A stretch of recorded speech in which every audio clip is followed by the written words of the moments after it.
Кезектеги сөздү Жогорку Кеңештин мурдагы депутаты Бактыбек Калмаматов кайры.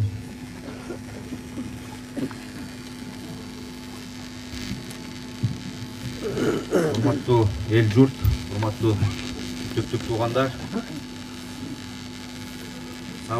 Садыр байке, кайрат кылыңыз. Мындай өлүм ар бир үй бүлөдө ар бир башта бар.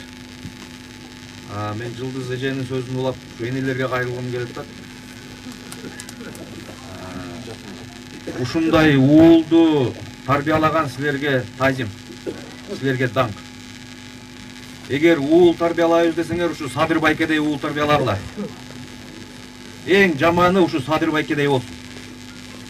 Мен 5 жыл үзөңгүлөш депутат болдум, чексиз сыймыктанам.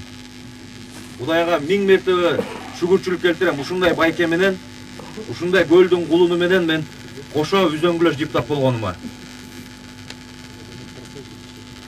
Урматтуу эл журт,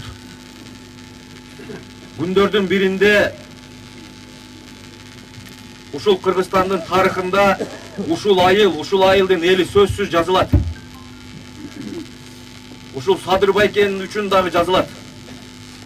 Ушул Садыр байкенин тарыхы жазылганда ушул жердеги сөздөр, ушул жерде күн кечирип аткан элдин турмушу сөзсүз жазылат. Учур келет адилетсиз башкаруу жөнүндө дагы жазылат.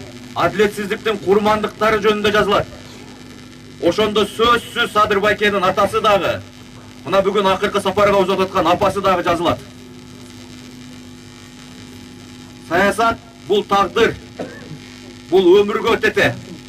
Садыр байке, бир күнүңүз, бир саатыңыз да текке кеткен жок. Бир саатыңыз, бир мүнөтүңүз дагы.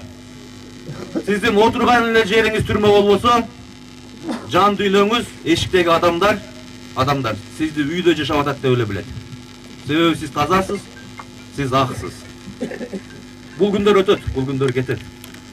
Мен ушу Түрктүн элине чейин урматым менен таазим кылам. Дагы бир жолу кайталайм. Уул тарбияласаңар, ушул Садыр байкедей уул тарбиялагыла. Рахмат.